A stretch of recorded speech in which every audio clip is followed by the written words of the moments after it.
mis hermanos, doy gracias a Dios por la oportunidad que nos da de compartir este mensaje con ustedes.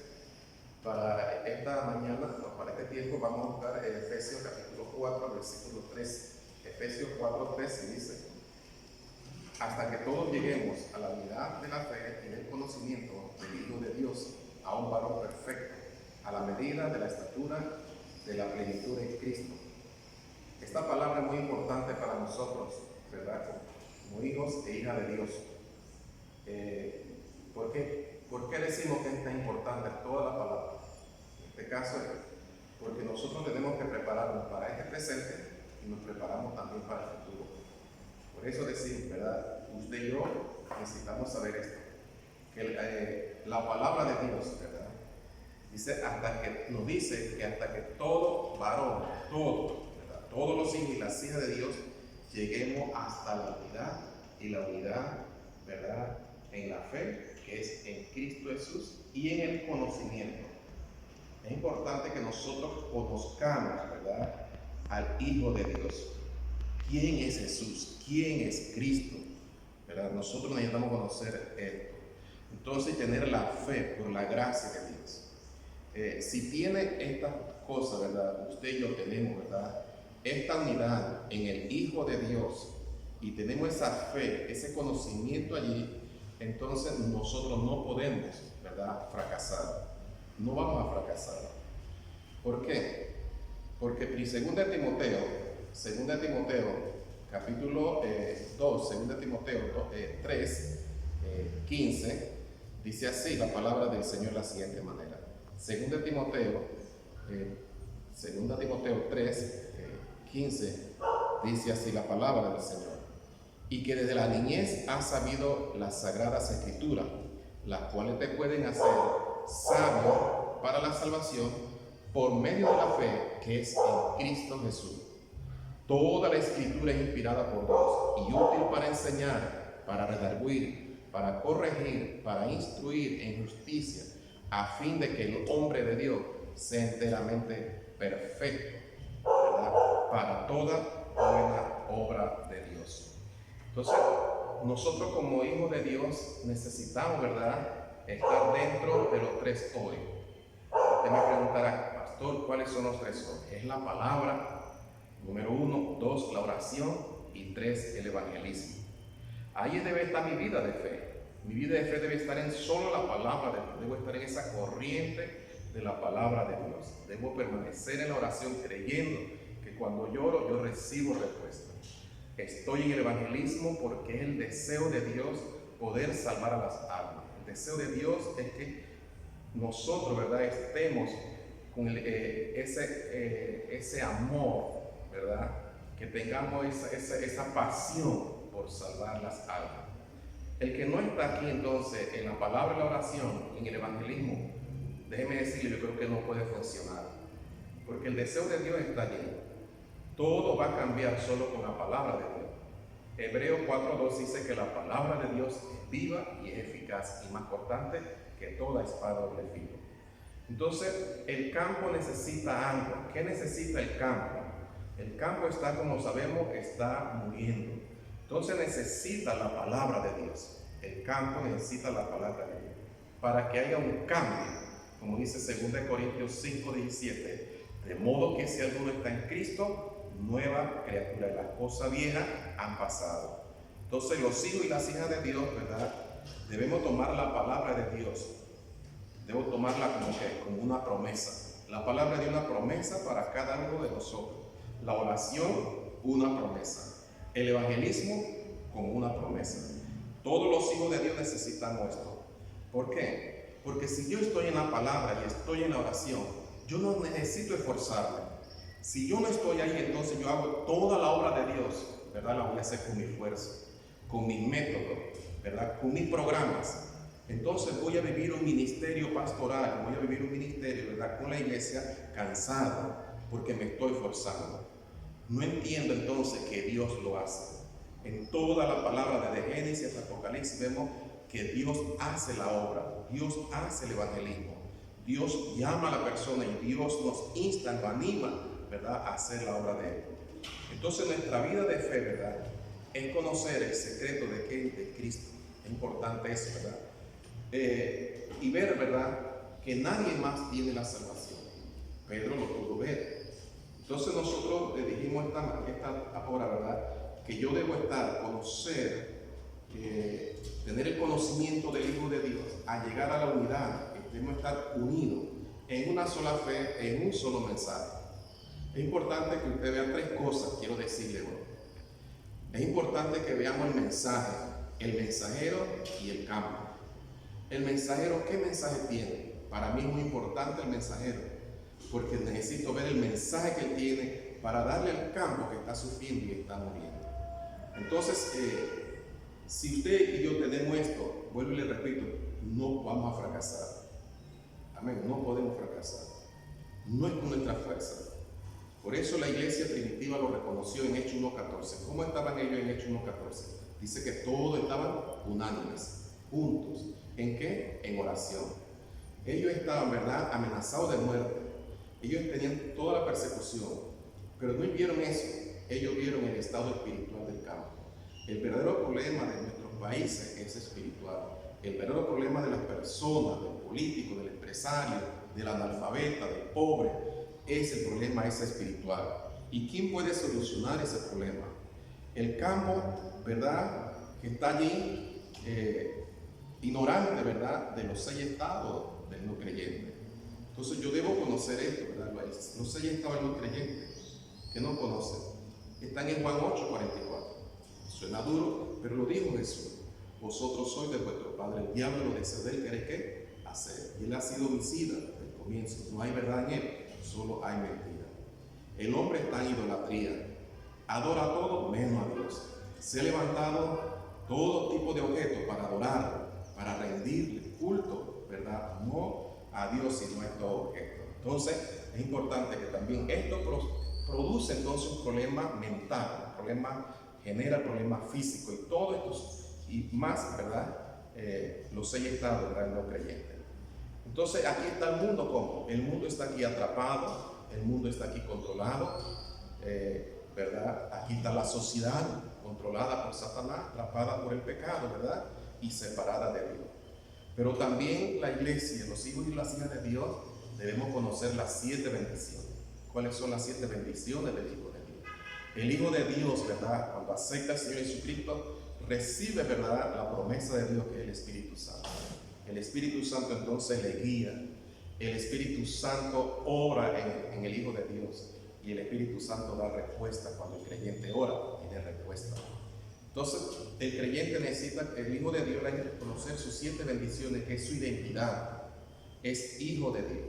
Yo cuando medito en esto me da mucha alegría, porque yo antes era hijo del diablo, según Juan 8:44. Pero ahora en Juan 1:12 dice que soy hijo de Dios porque acepté, ¿verdad?, Jesucristo como mi Señor y Salvador. Y medito en él. Solamente Jesucristo me ha dado lo que nadie más me daba, la salvación.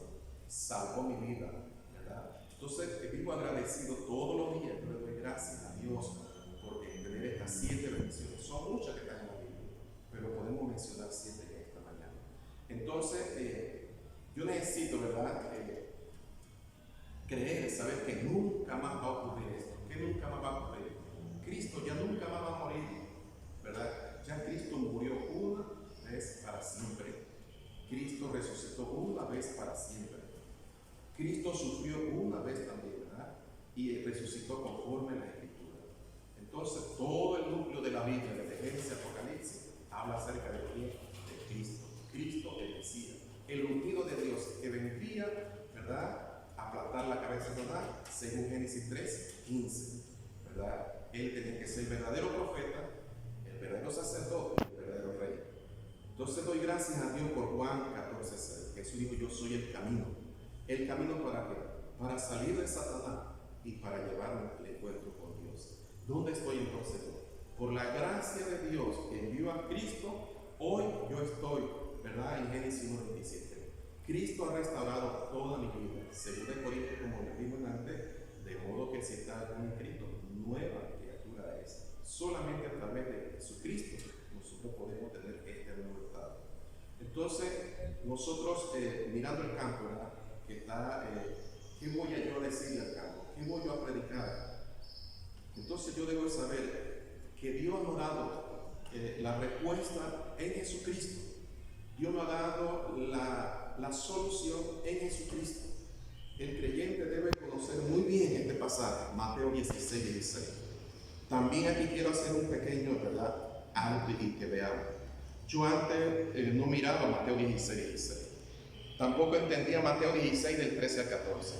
Pero hoy, por gracia de Dios, yo digo, por fe, yo estoy en Mateo 16, 16. Salí de Mateo 16, 13 al 14. ¿Por qué digo Mateo 16, 13 al 14? Porque Jesús le dijo a los discípulos, pregunten a la gente quién soy yo.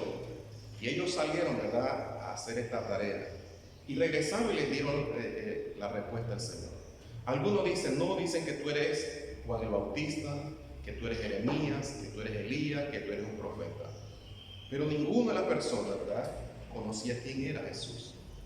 Entonces Jesús le pregunta a sus discípulos, ¿y ustedes quién dicen que soy yo? Y se levanta Pedro y confiesa, tú eres el Cristo, el Hijo del Dios viviente. Entonces yo estoy en Mateo 16, 16. Por eso todos los días yo oro, ¿verdad? Porque no solamente quiero teoría, saberlo de teoría, predicarlo, enseñarlo, sino que yo de verdad experimente ese Cristo en mi vida. Que pueda llegar a decir como Pablo dijo en Filipenses 13, todo lo tengo por pérdida, todo lo tengo por basura. Pablo, que tenía todo el mal conocimiento, está diciendo ahora, todo lo tengo por pérdida, con tal de solamente conocer a quién, a Cristo. Ya Pablo dice, el conocimiento que el mundo me dio, el conocimiento que el mundo me puede dar, no se iguala al conocimiento de conocer a Cristo. ¿Quién es Cristo? Entonces Pablo decía, y yo quiero eso también, saber que solamente Cristo es todo para mí. Es la respuesta, es la solución a todos mis problemas.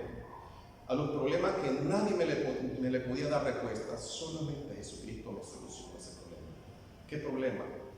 Génesis 3, el hombre y yo estaba separado. En Génesis 6, solamente pensaba en las cosas físicas, solamente en las cosas materiales.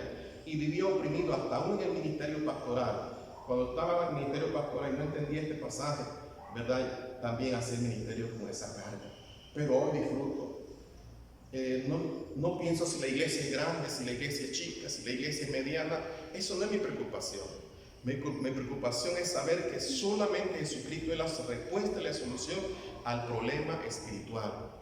Nadie más nadie más, ¿verdad?, tiene la solución a esto. Solamente Jesucristo. Porque el verdadero problema es espiritual. Y Jesucristo dice que Él vino para darme vida. ¿Quién más me puede dar vida a mí? Solamente Jesucristo me da vida. Yo debo saber eso. Jesús me da vida. La religión, yo le digo, no es mala. Quizá lo repita nuevamente, ¿verdad? La religión no es mala. Pero la religión tiene un límite. ¿Por qué? Porque las religiones no pueden solucionar el verdadero problema del hombre. El verdadero problema del hombre es el pecado original, ¿verdad? Entonces no lo puede solucionar. No discuto con nadie ni peleo con nadie. El problema es que la religión no puede solucionar Juan 8:44. La religión no puede solucionar Romanos 3:23. ¿Qué dice Romanos 3:23? Pues cuando todo pecado está destituido de la gloria de Dios. No puede solucionar el problema de Génesis 3. Solamente Jesucristo me cambió, ¿verdad? De Juan 8:44 a Juan 1:12, lo repito. ¿Por qué? Entonces, ahora estando en Juan 1:12, Juan 1:14, yo le digo, usted si está aquí, usted es una persona muy preciosa. Usted es una persona muy valiosa para Dios. Usted es una persona, ¿verdad?, quizás para su vecino, para algún familiar, usted no sea una persona preciosa, valiosa, bendecida, pero para Dios sí lo es. Amén. Entonces quizás algún vecino no te lo reconozca, algún compañero de trabajo no te lo reconozca, pero la Biblia nos reconoce que sí lo somos. Leímos ahorita Efesios. En Efesios capítulo 2, el verso 6, me encanta este versículo, porque dice, y juntamente con Él nos resucitó y asimismo nos hizo sentar en los lugares celestiales en Cristo Jesús. Ese versículo impacta mi vida. Efesios también 1:3 dice, bendito sea el Dios y Padre de nuestro Señor Jesucristo, que nos bendijo con todas bendiciones espirituales en los lugares celestiales en Cristo Jesús. según lo escogió en Él antes de la fundación del mundo, para que fuésemos santos y sin mancha delante de Él. Es Dios bendito, ¿verdad? Y bendecimos a Dios porque en el Señor Jesucristo Él ya nos bendijo. Dice con toda bendición, no solo con una, no, con toda bendición. Somos los hijos de Dios valiosos porque Dios nos eligió, Dios nos escogió para su misión. Yo debo saber esto muy claramente, que ahora Dios me llamó para estar junto conmigo. Jesús le dijo a los discípulos, vayan a las naciones, hagan discípulos, hagan movimiento de discípulos. Nosotros debemos de orar por esto, Mateo 28. Orar para que haya un movimiento de discípulos, discípulos que sigan a Jesucristo, discípulos que amen la misión que el Señor nos dejó. Jesús estaba haciendo esta misión, pero Jesús no la delegó a nosotros. Qué hermoso cuando yo pienso en esto. Jesús, la misión que Él estaba haciendo, dice Isaac, te la delego en tus manos. ¿Hasta cuándo? Hasta que yo regrese. Por eso yo debo pensar en la época mía, pero mañana, cuando ya yo no esté, ¿quién va a continuar con el evangelismo? ¿Quién va a continuar con las misiones? ¿Quién va a continuar con la evangelización del mundo? Dios nos dio, ¿verdad?, ese mandato, nos llamó, ¿verdad? Y nos dio el privilegio de estar con ese deseo de Mateo 6:33. ¿Qué dice Mateo 6:33? Mas primeramente busca el reino de Dios y su justicia, y las demás cosas vendrán por añadidura. Entonces cuando yo nada más solo oro para que venga el reino de Dios, se establezca en mi vida, se establezca en mi familia, se establezca en mi región, en mi país, en Latinoamérica, en los 5 continentes, se establezca el reino de Dios. Solamente pidiendo el reino de Dios que se establezca, ¿verdad?, que haya movimiento de la palabra, movimiento de Cristo, no tengo ni que reprender. Me encanta cuando en Hechos 8, capítulo 8, versículo 4, dice que Felipe predicaba a Cristo y los esparcidos predicaban el Evangelio. ¿Qué ocurrió entonces? La respuesta vino, dice que los cojos se sanaron. Había respuesta para los problemas físicos, pero dice también que los demonios salían gritando, dando grandes voces. Luego que estos demonios salieron, dice que en esa región hubo gozo, hubo alegría. ¿Qué mensaje solamente? 2 cosas veo. Felipe predicaba a Cristo y los esparcidos el Evangelio. ¿Qué mensaje tengo yo que solo a predicar? Dios me llamó para hacer su misión, para que yo evangelice y para que yo proclame solo el Evangelio. Por eso Él me dio el mandato celestial, me hizo el llamado, ¿verdad?, y me dio el evangelismo. Entonces yo debo aferrarme a lo que Lucas se aferró y le enseñó a Teófilo, lo que Jesús hizo en Hechos 1:1. ¿Qué hizo Jesús? Y lo que Jesús enseñó. Ahí se agarró Cristo resucitado. Yo estoy dentro de Cristo. No me hace falta más nada, de verdad. Todo lo tengo, porque tengo a Cristo resucitado. Tengo a Cristo que siendo Dios se hizo hombre, se humilló, se hizo siervo y se hizo todo, ¿verdad? Y venciendo entonces, triunfando sobre la muerte, triunfando sobre el adversario, ¿verdad? Exhibió públicamente a todo el enemigo de Él, ¿verdad?, para darnos a nosotros libertad y salvación. ¿Qué más tengo yo? Estoy dentro solo del reino de Dios. El reino de Dios es mi respaldo, es mi victoria, y es la misión mía de proclamar el reino de Dios. ¿Me hará falta algo más? Solo estoy dentro de Hechos 1:8, pero recibiré el poder cuando haya venido sobre vosotros el Espíritu Santo, y me seré testigo en Jerusalén, en Judea, en Samaria y hasta lo último de la tierra. Entonces no es con mi poder, es con la obra del Espíritu Santo. Ya usted y yo sabemos que el libro de Hechos se puede llamar obra del Espíritu Santo. Dios nos da, ¿verdad?, el poder del Espíritu Santo para poder hacer las misiones. No es con nuestra fuerza, porque no solamente es mi región, no solamente es Panamá, no solamente es Latinoamérica. Jesús nos mandó, ¿verdad?, a las 46 naciones de Latinoamérica, pero también nos habló acerca de las 237 misiones. Entonces yo debo, ¿verdad?, tengo esa dirección, esa es mi dirección. ¿Amén? Solo, ¿verdad?, hablamos que el Evangelio, Cristo, evangelismo, misión, la evangelización mundial. Hablamos, ¿verdad?, que Dios nos dé los evangelistas, que podamos entrenar juntos, que podamos caminar juntos, que tengamos un solo conocimiento, ¿verdad?, del Hijo de Dios. Y yo quiero esos obreros, quiero esos discípulos. ¿Amén? ¿Por qué? Porque necesitamos ir. Yo solo no puedo hacer la obra para ir a la evangelización mundial.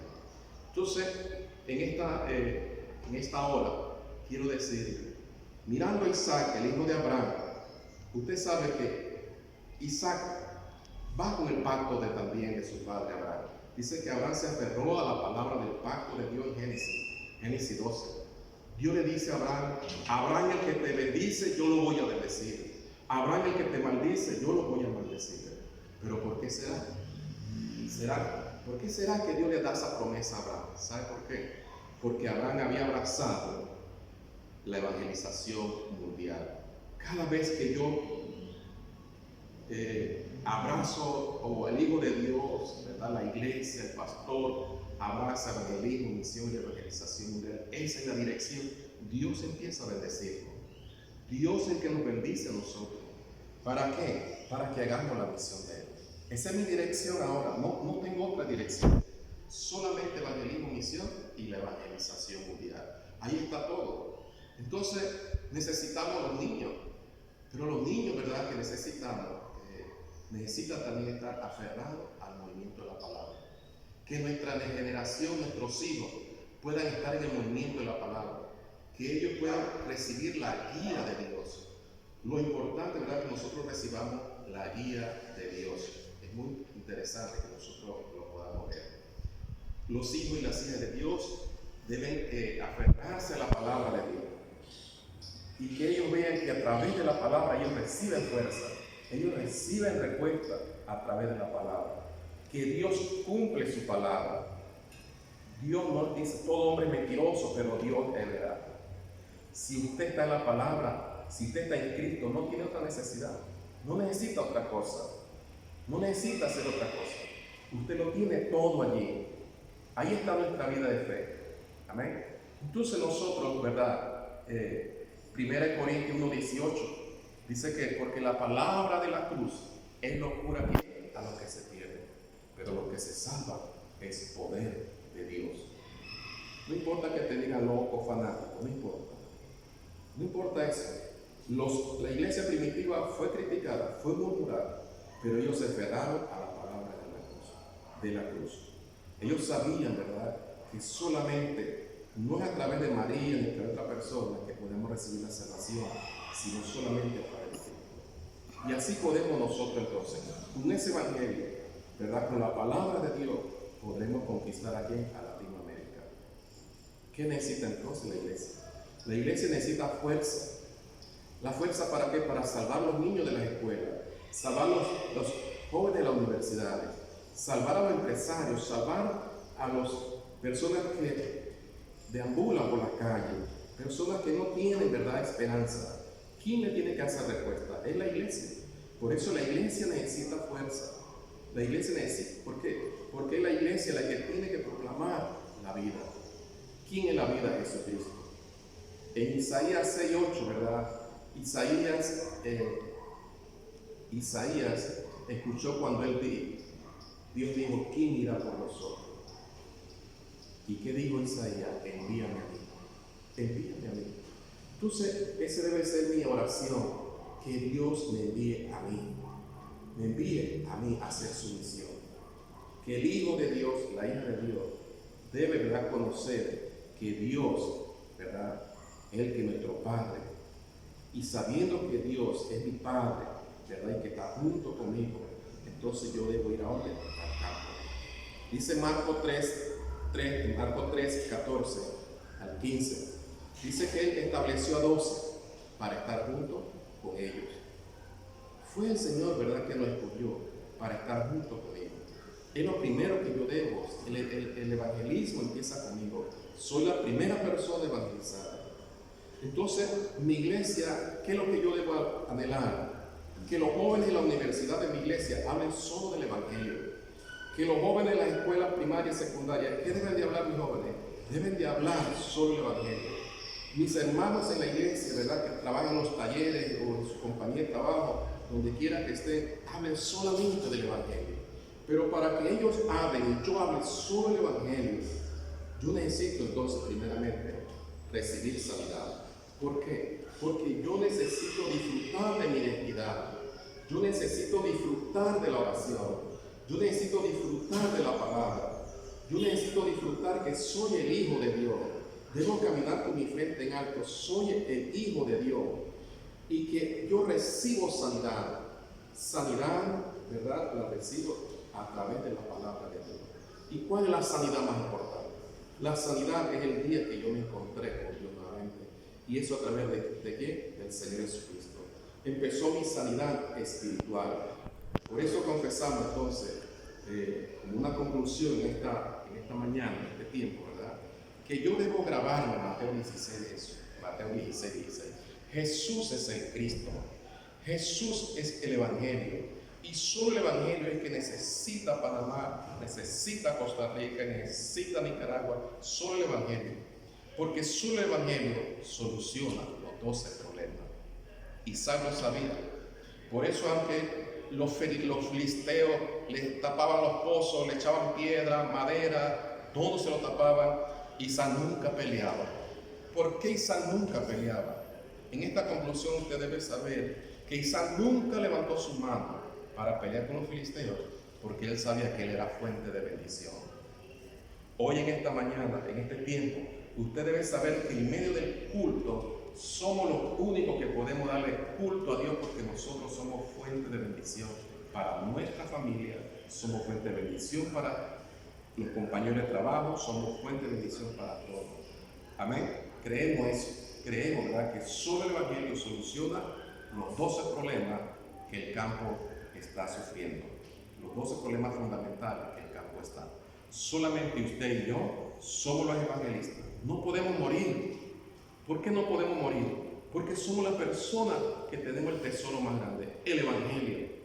Yo me siento tan orgulloso, contento de tener solo el Evangelio. No tengo necesidad de otra cosa. He visto cómo Dios ha empezado a bendecir nuestra vida familiar, toda nuestra vida de los hermanos, aferrándonos solo al Evangelio. Ahí estamos. Que en esta mañana usted reciba fuerza en el nombre del Señor Jesucristo. Oremos. Dios y Padre, en el nombre de nuestro Señor Jesucristo, levántanos como los obreros. Levántanos, Padre, y trae la sanidad a través de tu palabra. Podamos recibir esa fuerza cada vez que vamos a tu palabra, porque usted cumple su palabra. Podamos ser testigos de la obra que usted está haciendo en nuestra vida, para ir, Padre, a los campos que están muriendo, campos que están afligidos, campos que están, Padre, un campo que está desalentado, está oprimido por los problemas. Podamos llegar, Padre, a tiempo con una palabra de esperanza y de vida. Padre, en el nombre de Jesucristo oramos y bendecimos a los hijos y las hijas de Dios en esta mañana, y que cada uno podamos, Padre, recibir fuerza normal a través de tu palabra. Oramos en el nombre de nuestro Señor Jesucristo. Amén.